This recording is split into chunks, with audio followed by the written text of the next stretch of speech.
All right. Hi, everyone. Welcome back to Quilt Idaho Flosstube. Sorry if I sound congested. I am very congested. For anyone who's been following our Instagram account and wondering what is going on, so we are in Virginia, not Idaho. Blake had a work trip to do out here where he's got to take care of several clinics, and it was going to be like a month worth of work, so we decided just to drive out as a family. His company rented a house for us here, and so me and the girls are here in the house while he goes and does his day work, and then he comes back. So we're just kind of making it into a workcation, so to speak, as a family.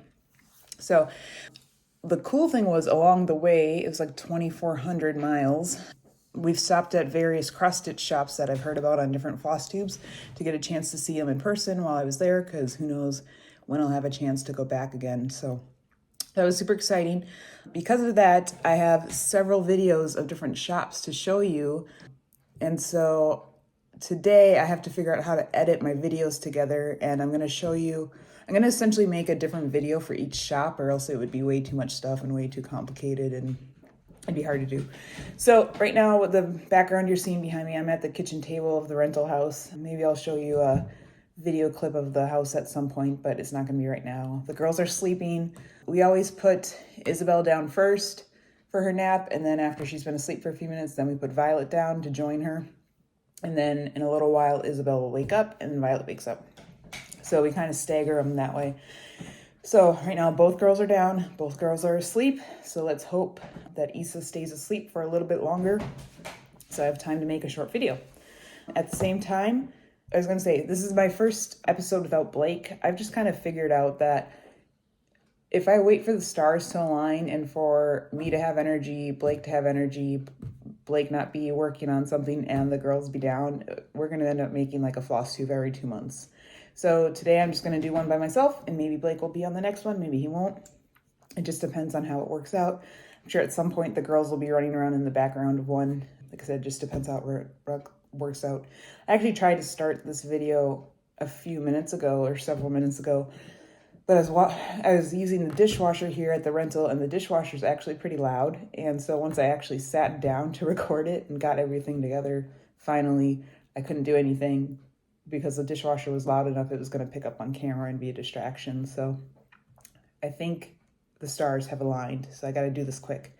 So I'm going to try to learn how to edit the videos together today, where I can take different clips from different videos and put them together into one thing, because each of the videos of the shops are individual clips. So this is essentially an intro. Hopefully next I'll be able to show you the video of Shepards Bush. So Shepards Bush is in Ogden, Utah. We drove through, that was the first shop we went through. Tons of stuff.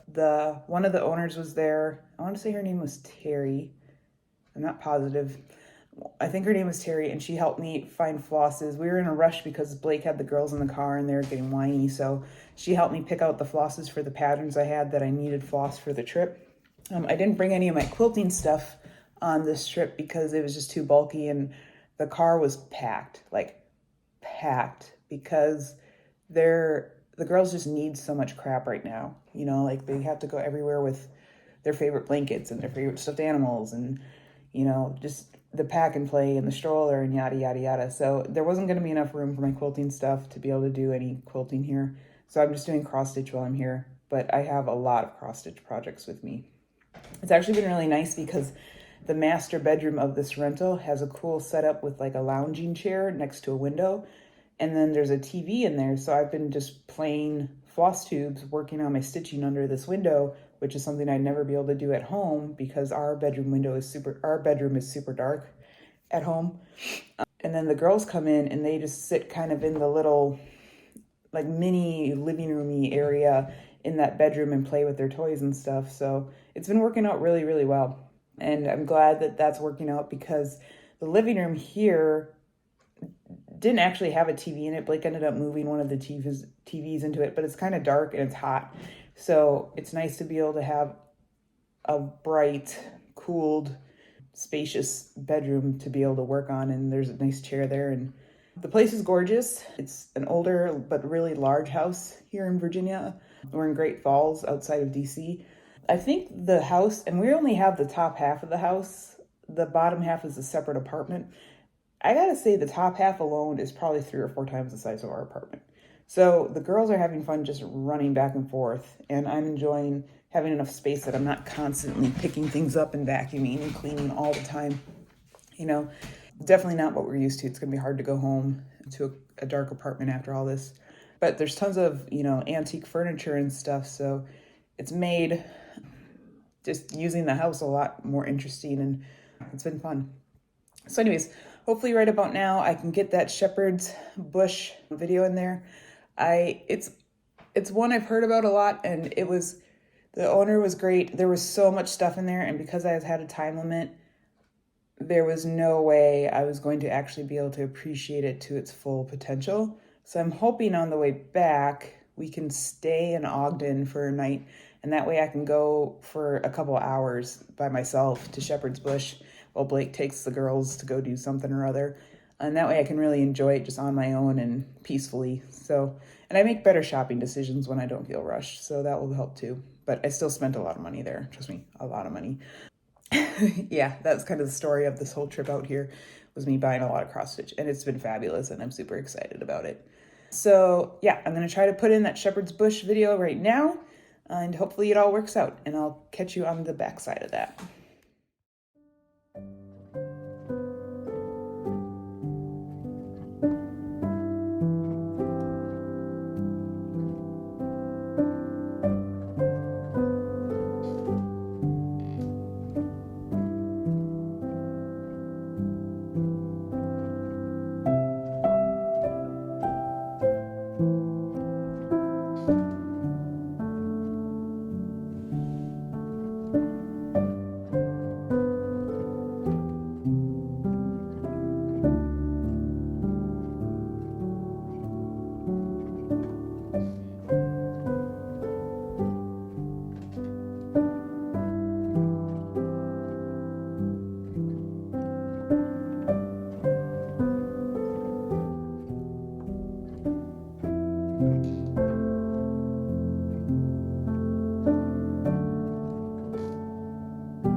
All right, hopefully the Shepards Bush video is in and it worked. Otherwise, I'm going to be working on this all night, figuring out how to do this because it's something I need to learn how to do if I want to keep doing floss tubes and stuff. But like I said, it's a beautiful shop. Hopefully you got to see enough things in the video. So anyways, back to cross stitch because that's what I'm supposed to be doing right now. So first I'll show you my current whip. So this is called Courage. It's by Praiseworthy Stitches. I can show you the pattern. So this is actually for, if you follow Steph and Pam, Pam is doing the, oh no, I think I left the pattern over there. I'll just go with it. Pam is doing a SAL, a stitch along to celebrate her 30 years of surviving breast cancer, her breast cancer diagnosis. So she chose the Praiseworthy Stitches Simple Gifts Courage pattern, which is the one I just showed you, to be her pattern. And the cool thing is it's like a Quaker style pattern.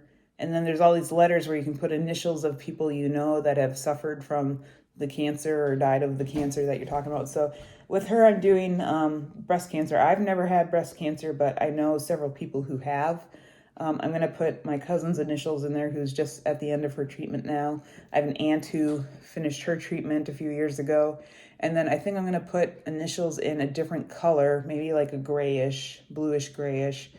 For the easiest way to explain it would be my brother-in-law's sister, I guess, would be the most direct way to explain her relationship. But she actually just died a few years ago from breast cancer. Really young, like in her early 40s maybe, and she had 2 teenage kids. So I'll be putting the 3 of them into this sampler, and then it's kind of sad because I'm almost hesitant to have it framed because it seems like everyone I know and their brother is getting diagnosed with something right now, and I don't know what's going on with it. But so I ended up going with the Rise fabric, Rise. I had a little debate going on about it on Instagram. There was a safe choice, which was the Heartland fabric, which is a yellow antique-y, background, yellowish, tannish, your typical sampler colors. And then this one in the gray. And I knew the Heartland would be the safer choice, so to speak, but I liked this choice better. And I'm trying to get better about just trusting my gut when it comes to color choices because I'm really liking how this came out. So I started in what would be the top left corner, and I got, some thistles going and this little Quaker star. This star about killed me. I think I've done it maybe 3 or 4 times to get it this far and to this point. I just kept this center part. I don't know if I can show you. The center part of that star just kept screwing up my head when I was trying to figure out how to put it together. I think I've done this star before in quilts and kind of had a similar problem, but obviously that's a whole different way. But it was like I would look at the pattern, and then by the time I looked back at the fabric, I couldn't remember how to do it. So when I get motifs and stuff that do that to me, I try to just instead look at, so if I say I'm doing this little branch of the star, I would just look at this and mirror it over. And that helps a lot because then I'm not having to transfer the memory of the image with me as I look at the fabric. So, but that star, man, that was rough. And there's at least 4 of them, probably more than that in this pattern. So either I'm going to get really good at it or I'm going to get really frustrated with it. I even thought last night when I was working on it that maybe I was just tired, so I gave up and put it away. But then today, it still struggled with it. But I got it done. The floss you're seeing on here is Gentle Arts Rose Garden. The pattern only uses Rose Garden and Tea Rose, which is the called for. But it's really hard to remember which one's which because they both have the name Rose in them and they're both pinks. But this is Rose Garden, I believe. So as I go along, I'll be adding the Tea Rose in the specific spots for it. And this is my second project using a Q-snap. This is the first time using the 11 by 11, and I'm really liking it. I was just having a hard time holding my hand correctly to get the tension right. About a year and a half ago, I was in a car wreck and it affected my wrists, and so I thought I would try using the Q-snaps, and I'm liking them.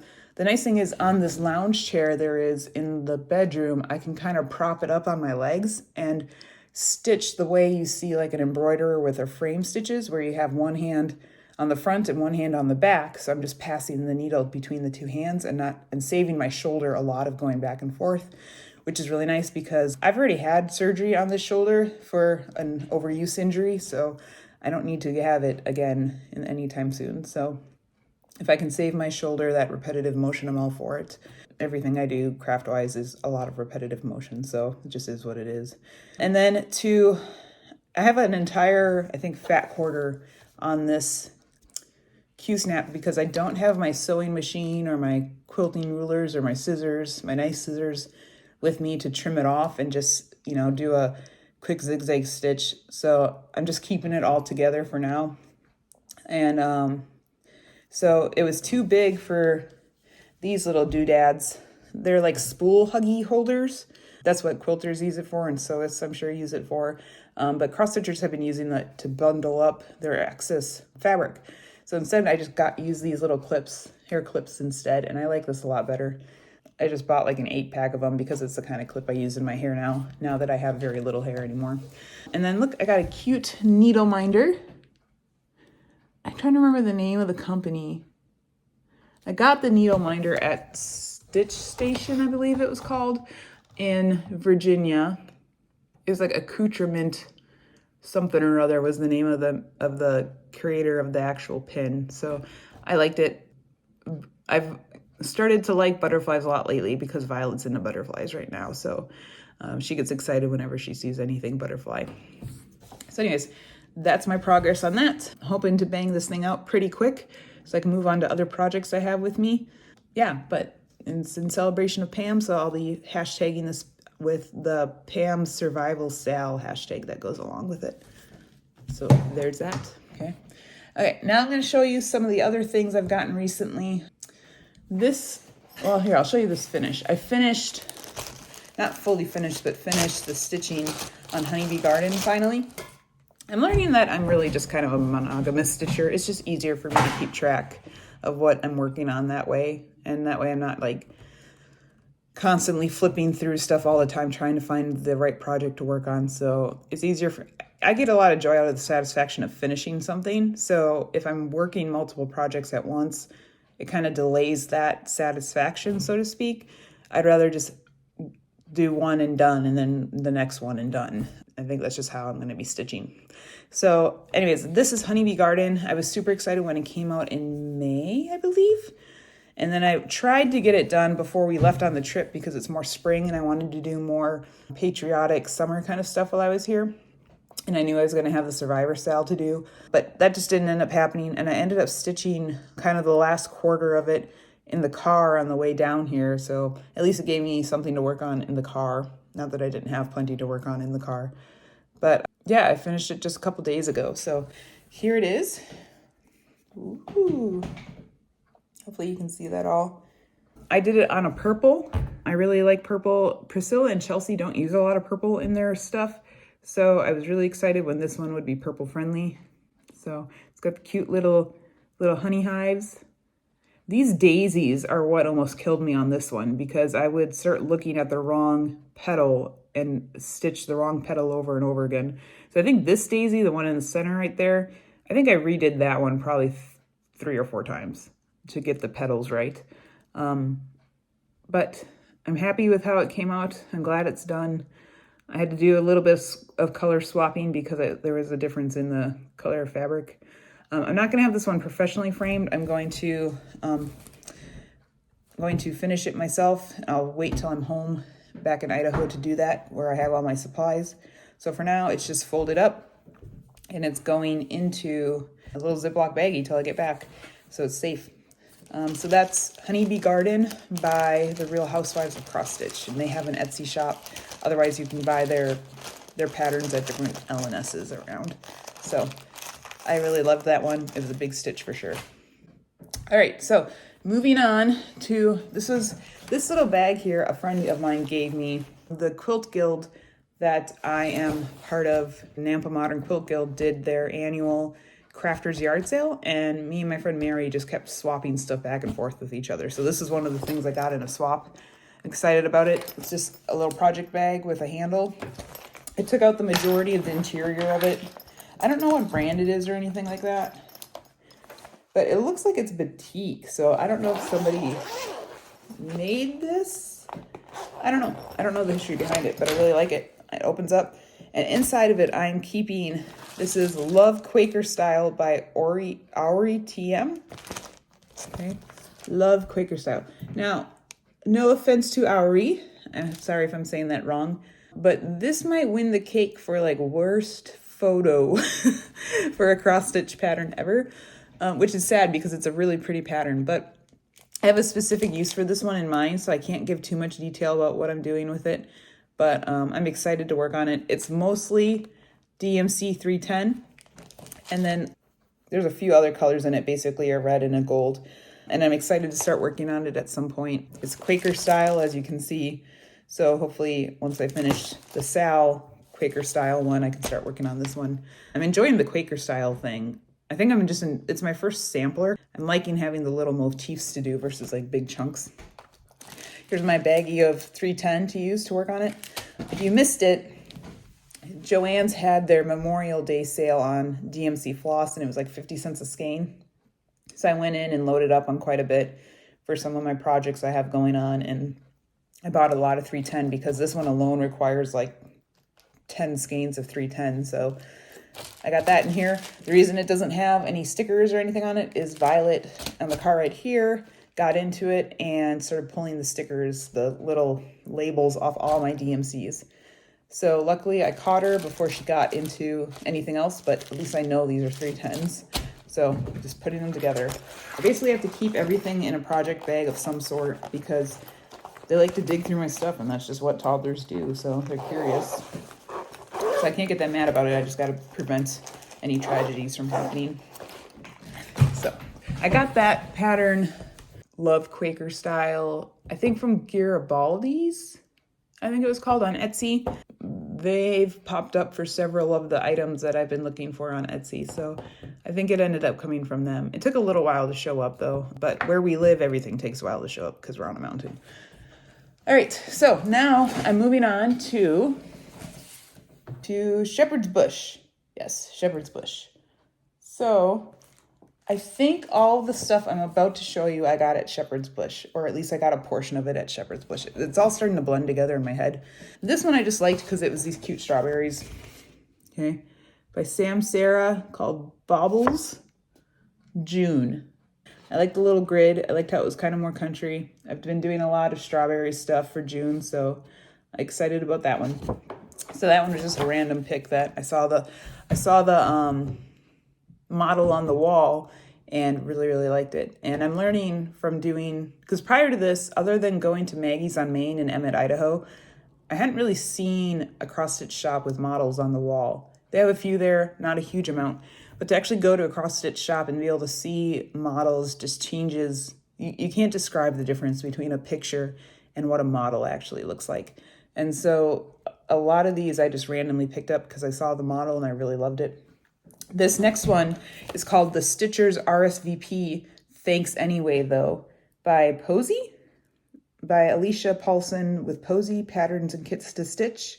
This one I got not because I necessarily liked the actual pattern itself all that much, but it reminds me a lot of one of my friends one of my friends in my quilting group that we stitch with a lot, who she never wants to go anything and always makes a point to let us know she doesn't want to go, but we know she wants to be invited. So it's called, or it says, listen, let me read it. Listen, I still want to be invited, but I'm not coming. So I thought that was pretty hilarious. So I don't know that I'll stitch it and give it to her necessarily because that's a lot of work, but I definitely think it would be one that'd be cute in the retreat. Because we all know someone like that who doesn't want to go for the sake of not going. This next thing I got a few weeks ago, actually. I didn't get it at Shepards Bush. It's the Book of Days that you've all seen on Flosstubes, I'm sure. I haven't had a lot of time to fill it out. I've been trying to fill it out as I go. I think if I can go get it bound the way Brenda and the Serial Stitcher did, I might use it more because it'll be easier to stick it in with something if I can fold it over. But basically, let's see, May, I was doing pretty good filling it out. I got stickers, but like I said, I just don't have time to look at sticker books all that much anymore because kids. June looks totally empty because I haven't had time to fill any of this out, but basically it's all Honeybee Garden anyways. So I'll start working on this maybe tonight, trying to remember what I did when. So ideally I'll be able to start working on this. We'll see. I do have the It's So Emma cross stitch journal thing where you just keep track of the day you started on a project, the day you ended, and what you used on it. And that one I like a lot because you're only putting in like 2 entries for each project. It's easy to keep track of, but then you still have a list of what went with what went with what, which is super helpful, especially if I'm trying to do a floss tube and I don't remember what I'm using. The other thing I do is when I'm using a fabric on a project, they're the pens that quilters use a lot to mark things because when you hit them with an iron, the ink disappears. Now, that's a very controversial thing because supposedly certain colors don't disappear all the way. Supposedly sometimes a mark is left. Supposedly sometimes if it gets cold, they'll come back. So use that at your own peril. But I've been finding that I do like it for writing the fabric on the name and the type of fabric on the back of it. And that way when I'm showing you guys, I can usually just reference that and it's right there. And then when I'm done with my project, I just hit it with an iron on low and all the writing and markings I've done disappear, which is nice. All right, so this next one I definitely got at Shepards Bush. It's got the Shepards Bush sticker on it. My Embroidery Guild of America, Western Idaho, I think. It's basically the Boise one, is participating in the EGA, Embroidery Guild of America's banner challenge. Now, like I said, I'm relatively new to cross stitch, so I've never done a banner. From what I've read, basically a banner cross stitch is just done on a long, narrow piece of fabric. And that it was done with like scraps, like leftover scraps that embroiderers had laying around to use as a sampler, essentially, while they were working, which is a whole another discussion we can get into later. So from my understanding, you could basically call anything a banner as long as it was long and skinny. But it sounds like they want one that has bands in it specifically, so a banner with bands, if that makes sense. So while I was at Shepards Bush, I very quickly grabbed one that appealed to me. And it's not one that the pattern would appeal to me necessarily if I just saw it on the pattern, but when I saw it, the model, I was into it. But I really think I need to spend more time looking at banners and shops because what I found on Etsy wasn't very impressive, at least to my taste. But this one actually ended up being a kit, so now I feel like I really have to do it because I spent more money on it, obviously, because it's a kit. So this is Beekeeper's Cottage. It's a Shepards Bush print work, so it's one of their actual patterns. You can see that there. It's a smaller stitch. It looks like it came with linen. I didn't have a chance to really look at this because I was in a rush, but as you can see here, it comes with the kit of everything. So hopefully I can bang this one out and say I did a banner for the banner challenge. And yeah, it'll go with all my bee kind of stuff. So unless I find something I like more sometime soon, I think that's going to be it for that challenge. Oh, what is this? This is the project bag that, I like these mesh project bags a lot because they breathe and they have a pretty decent zipper on them. It's not one of those little dinky like coin purse zippers. This was the one that I used for Honeybee Garden, and I get so excited when I can empty a project bag or a project box for quilting when I finish something and put something new in it. Like, that's the most satisfying feeling in the world. It's kind of sad to me when I have to keep buying more project bags because I have more projects than I have bags, because that tells me I need to be getting some things done. But this is a pattern by the Blue Flower called Moonlight Sampler. Original design by Janine McGowan. I hope I'm saying that right. I'm sorry if I'm not. But this pattern I picked out because we had to put down our dog of, I think we had him for 15 years. He was like 17 years old recently, and it was kind of heartbreaking. He was, my dog I had through my 20s and through school and all that, and when Blake and I were first dating. So there's a lot of our memories of our early relationship. That dog is there in the memory. His name was Oso, so that was hard. So I spent quite a bit of time trying to find a cross stitch pattern to kind of do in his honor. And there were several dog ones, but this is the one that probably stuck to me the most. It says, through my soul, or though my soul may set in darkness, it will rise in perfect light. I have loved the stars too fondly to be fearful of the night.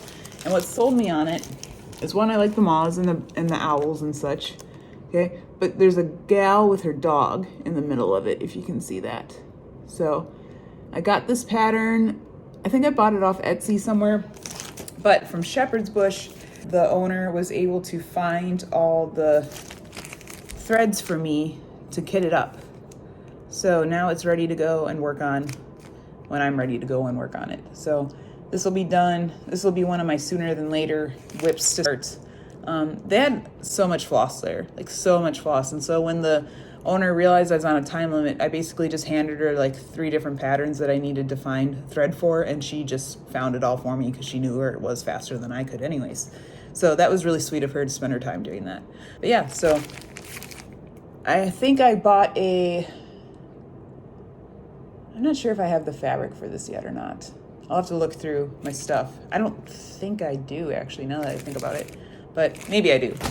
I'll have to look through my stash, and if I don't have something I like, then I'll find something else to work on. So I'm gonna put this back in the bag before I forget. Set that aside. Okay, this one is another favorite of mine. This time in the purple bag. I try to match the bag to the project as best I can so that I can remember by looking at it what's what. But this one, our older daughter, her name is Violet, so when I saw this pattern online, I died. It's called Violet's Blue. And then I actually saw it stitched out at one of the shops we went to that I'll talk about on another Flosstube. It's by Blackbird Designs. I love it. It's purples, as you can see, and they're violets. And it says on it, as the violets bloom, my heart is true, dear sweetheart. I love but you, and then the year. So I'll be making this one for Violet as a mommy to daughter gift, and hopefully she likes it enough that she'll keep it when she's older. But yeah, anyways, so I was able to get that kitted up by the gal who owned Shepards Bush. I feel like this isn't enough thread for this, but maybe it's just I got something to start and I'm going to go from there. At least it's enough to start. So I'm going to put these back together, back in the purple. I'm excited for this one. I like purple, hence naming my child Violet.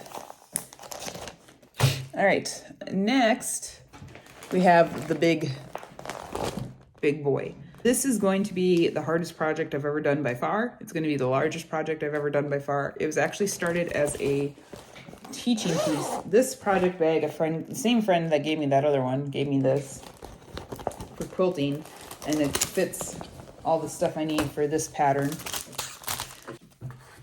All right, so this one, Heart's Ease Exemplar Works presents Virginia, a Cumberland County inspiration. So this one literally is the theme of Virginia. So I wanted it so bad to work on this trip because we're spending an entire month here in Virginia, at least a month here in Virginia. So I think it will be such a cool souvenir, I guess you could call it.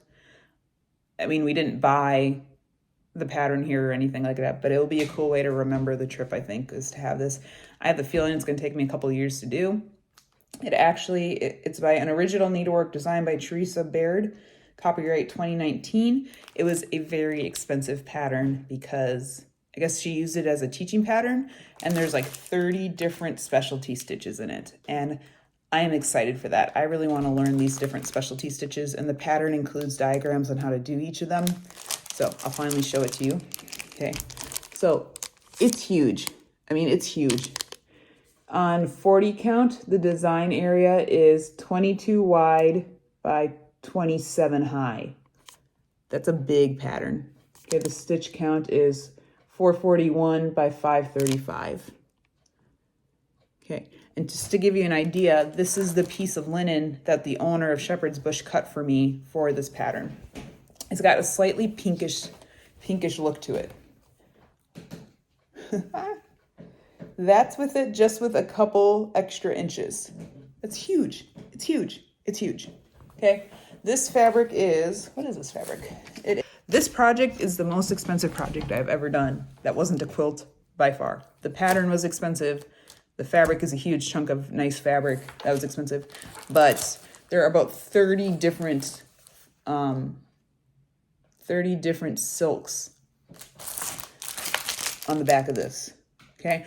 And I was gonna just do it in DMC to save money, but then I'm like, if I'm putting in years into this project and I'm putting in this much money in the fabric and I'm just putting in the time and the effort, because to me right now in my life, my time and my energy are probably my most limited resource. I didn't want to at the end be like, why did I do the best on all these things and then I used DMC when I could have used the Belle Soie? And there's nothing wrong with using DMC. I'm not saying that. I really have been I like the silks and I'm trying to build a stash. So it was extremely expensive to buy all these. It was expensive to buy 30 silks all at once, if you can do the math real quick in your head. But now I have a stash of Belle Soie, because I think most of these won't use the entire skein for sure. So I'm excited about it. This is gonna be a big project. The only thing stopping me from starting it is I want to get the big Q-snap frame for it. So I'm waiting till I have the money to buy one of those so I can put it all on the frame. So I'm not moving the frame around all the time. And it's going to be the only project I have that's big enough that needs a big frame like that. So I'm going to get the 17 by 17 probably. I might swap two of the sides with 11 inches so that it's a rectangle shaped, but I don't know yet. I'll just have to wait until I get the snaps and actually can look at it put together. But this right here are the Belle Soies for this fabric.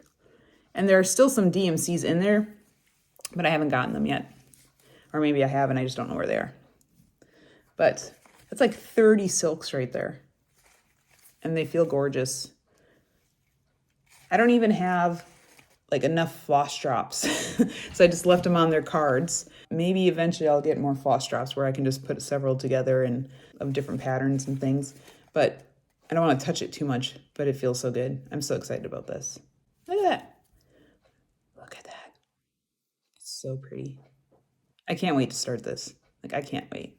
I'm just waiting until payday or until someone pays their retreat bill so that I can order that frame or go buy it locally. I don't know how far. I know we're near several needlework shops, but I haven't looked too much at it because I've spent so much on the trip out here that I need to wait for funds to reoccur before I go out looking at the shops around here in Virginia. So I'm so excited about this. This looks like some giant macrame thing, plant holder thing going on. Or like Cousin It, you know, the rainbow gay version of him. I don't know if it's a him, it's an it, right? Isn't that the whole point? Okay, enough of that. So anyways, that is like a third of what's going on right now, but I don't want to try to cover it all at once because that'd be exhausting and there's no way I'd be able to do it before the girls woke up. So I'm breaking this up into chunks by shop. So that was the Shepards Bush chunk. Hopefully I was able to figure out how to put these videos together so that it all makes sense and it's all coherent. Thank you so much for watching. Please like and subscribe. We're trying to get this Flosstube off the ground and hopefully have a new perspective on Flosstube, something different. Yeah. All right. Thanks so much. Have a good night. Bye-bye.